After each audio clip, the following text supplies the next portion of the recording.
नमस्कार दोस्तों, आज हम एक ऐसे विषय पर गहराई से चर्चा करेंगे जो दिखने में बहुत सरल है, परंतु इसकी गहराई असीमित है। विषय है क्रिया योग में मौन का महत्व। क्या आपने कभी ध्यान दिया है कि जब आप किसी शांत पहाड़ पर जाते हैं या गंगा के तट पर बैठते हैं तो बिना कुछ कहे ही एक अनोखी शांति का अनुभव होता है। वह मौन केवल बाहर नहीं होता बल्कि भीतर तक उतरने लगता है। परमहंस योगानंद जी ने कहा था, सच्चा मौन केवल शब्दों का अभाव नहीं है बल्कि विचारों का भी शांत होना है, और यही मौन हमें परमात्मा तक पहुंचाता है। अध्याय 1 मौन का असली अर्थ। बहुत लोग सोचते हैं कि मौन का अर्थ है चुप रहना, बोलना बंद कर देना, लेकिन क्रिया योग के दृष्टिकोण से मौन का मतलब है मन के अनावश्यक विचारों से मुक्त होना, श्वास और मन को एक लय में लाना, भीतर की आत्मा की आवाज सुनना। जब मन शांत होता है तभी आत्मा का संगीत बजता है और यही संगीत हमें ईश्वर से जोड़ता है। अध्याय 2 क्रिया योग और मौन का संबंध। क्रिया योग केवल श्वास का अभ्यास नहीं है, यह आत्मा को परमात्मा से मिलाने का विज्ञान है। जब साधक प्राणायाम और क्रिया का अभ्यास करता है तो धीरे धीरे उसका मन शांत होने लगता है। शुरू में श्वास लंबी और भारी लगती है, लेकिन निरंतर साधना से श्वास सूक्ष्म और शांत होती जाती है, और जब श्वास शांत हो जाती है तो मन भी मौन हो जाता है। यह मौन ही साधक को समाधि की ओर ले जाता है।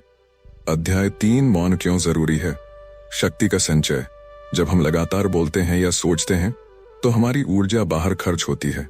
मौन से ऊर्जा भीतर संचित होती है। मन का संतुलन। मौन मन को स्थिर करता है। अस्थिर मन कभी ध्यान में सफल नहीं हो सकता। आत्मा की आवाज सुनना। मौन हमें हमारी अंतरात्मा से जोड़ता है। आत्मा की आवाज केवल तभी सुनी जा सकती है जब मन शांत हो। अध्याय 4 मौन के बिना ध्यान अधूरा। कल्पना कीजिए, अगर कोई तालाब लगातार लहरों से भरा है तो उसमें अपना प्रतिबिंब साफ नहीं दिखता, लेकिन जब पानी शांत हो जाता है तब चेहरा दर्पण की तरह साफ नजर आता है। इसी प्रकार जब तक मन विचारों की लहरों से भरा है तब तक ईश्वर का प्रतिबिंब नहीं दिखेगा। मौन ही वह अवस्था है जो मन के तालाब को शांत करता है। अध्याय 5 योगानंद जी की प्रेरणादायक कथा। एक बार परमहंस योगानंद जी से एक शिष्य ने पूछा, गुरुदेव, ध्यान में मुझे हमेशा शोर सुनाई देता है, मेरे विचार बंद नहीं होते, मैं मौन का अनुभव कैसे करूं? योगानंद जी मुस्कुराए और बोले, जब तुम नदी के किनारे जाते हो तो पानी का शोर सुनाई देता है, लेकिन अगर तुम गहराई में उतर जाओ तो वही शोर शांत हो जाता है। इसी तरह मन की सतह पर शोर है पर गहराई में मौन है। क्रिया योग तुम्हें उसी गहराई में ले जाता है। अध्याय 6 मौन और सकारात्मक जीवन। मौन का अभ्यास केवल ध्यान में ही नहीं बल्कि जीवन में भी जरूरी है। मौन से बोलचाल मीठी होती है, गुस्सा कम होता है, निर्णय लेने की क्षमता बढ़ती है, रिश्तों में शांति आती है। जब इंसान मौन में जीना सीख लेता है तो उसकी उपस्थिति ही आसपास शांति फैला देती है। अध्याय 7 प्रेरक उदाहरण। भगवान श्री कृष्ण ने गीता में कहा है, योगी वही है जो मौन में स्थित होकर आत्मा का अनुभव करता है। गौतम बुद्ध ने वर्षों मौन साधना की, मौन ने ही उन्हें बुद्धत्व दिया, और यही मौन क्रिया योग के साधक को आत्मज्ञान की ओर ले जाता है। अब तक हमने मौन के महत्व और उसकी गहराई समझी।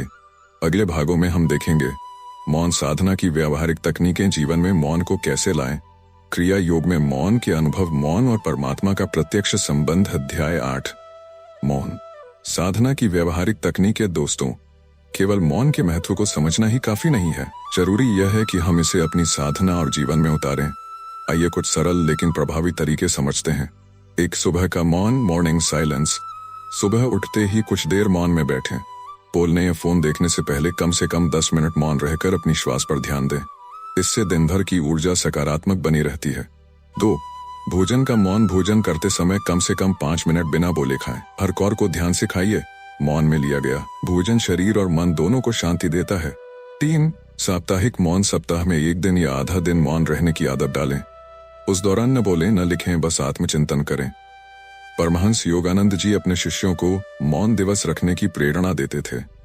4 ध्यान में मौन। क्रिया योग का अभ्यास करते समय शब्दों या विचारों से अधिक ध्यान मौन पर दें। जितना गहरा मौन होगा उतनी जल्दी साधक ईश्वर संपर्क का अनुभव करेगा। अध्याय 9 मौन और श्वास का गहरा रिश्ता। दोस्तों, क्या आपने गौर किया है कि जब आप गुस्से में होते हैं तो आपकी सांस तेज और भारी हो जाती है, और जब आप शांत होते हैं तो सांस भी धीमी हो जाती है। यही सिद्धांत क्रिया योग में काम करता है। जब साधक श्वास को लयबद्ध करता है तो मन भी शांत होने लगता है, तो भीतर गहरा मौन उतरता है। परमहंस योगानंद जी कहते थे, श्वास का नियंत्रण ही मन का नियंत्रण है और मौन की कुंजी श्वास में छुपी है। अध्याय 10 मौन में ईश्वर का अनुभव। मौन केवल खालीपन नहीं है, यह तो ईश्वर की उपस्थिति का द्वार है। जब साधक पूरी तरह मौन में डूब जाता है तो उसे भीतर अनाहत नाद पय की ध्वनि सुनाई देती है, उसे ज्योति का अनुभव होता है, उसे परम शांति और आनंद की अनुभूति होती है। यही वह क्षण है जब साधक समझता है ईश्वर शब्दों से नहीं मौन से मिलता है। अध्याय 11। एक प्रेरणादायक कथा। योगानंद जी के एक शिष्य अमेरिका में बहुत व्यस्त जीवन जीते थे। वह कहते, गुरुदेव, मुझे ध्यान में शांति नहीं मिलती, मेरा मन लगातार भागता है। योगानंद जी ने उन्हें सलाह दी, हर दिन सिर्फ 5 मिनट का गहरा मौन साधो, केवल बैठो और श्वास को देखो। कुछ ही महीनों में वह शिष्य पूरी तरह बदल गए। उनका स्वभाव शांत हो गया, चेहरा दमकने लगा और उनका ध्यान गहरा होने लगा। इससे सिद्ध होता है मौन छोटा अभ्यास नहीं है, यह जीवन को बदलने की शक्ति रखता है। अध्याय 12। जीवन में मौन लाने के लाभ। मौन साधना के कई चमत्कारी लाभ में निर्णय क्षमता। मौन में लिए गए निर्णय अधिक स्पष्ट और सही होते हैं। रिश्तों में सुधार। मौन हमें संवेदनशील और सहनशील बनाता है। ऊर्जा का संचय। हमारी जीवन शक्ति व्यर्थ खर्च नहीं होती। आध्यात्मिक प्रगति। मौन ही ध्यान और समाधि का द्वार है। अध्याय 13। मौन और सकारात्मक वाणी। यह भी समझना जरूरी है कि मौन का मतलब हमेशा चुप रहना नहीं है, बल्कि इसका अर्थ है कम बोलो, लेकिन जब बोलो तो प्रेम और सकारात्मकता से बोलो। जो व्यक्ति मौन का अभ्यास करता है उसकी वाणी ओजस्वी हो जाती है। उसके शब्द कम होते हैं लेकिन प्रभाव गहरा छोड़ते हैं। श्री रामकृष्ण परमहंस कहा करते थे, मौन साधक के शब्द तीर की तरह हृदय को भेदते हैं। अध्याय 14। मौन और करुणा। मौन केवल भीतर की शांति नहीं देता, बल्कि दूसरों के प्रति करुणा भी जगाता है। जब हम मौन में जाते हैं तो हमें दूसरों के दुख दर्द गहराई से समझ आने लगते हैं।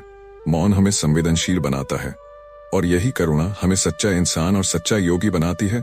अब तक हमने मौन साधना की तकनीकें, लाभ और प्रेरक कथाएं देखी।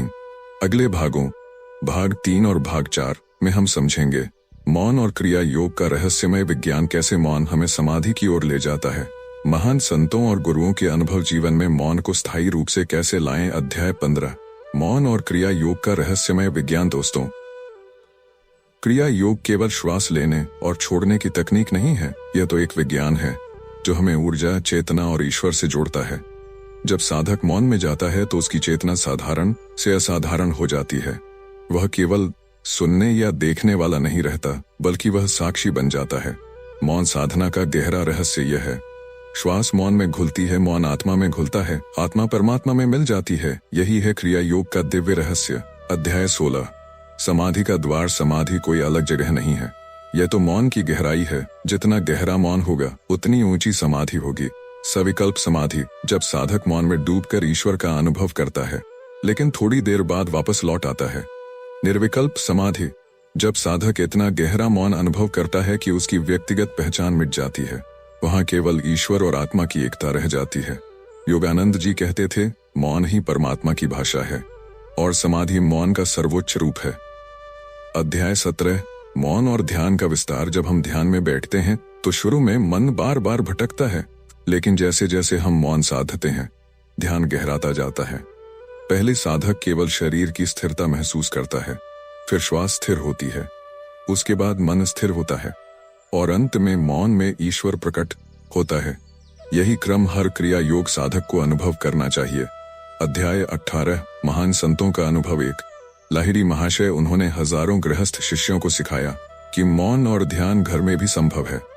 उनका संदेश था, गृहस्थ भी मौन रहकर ईश्वर का अनुभव कर सकते हैं, बस मन को भीतर की ओर मोड़ना होगा।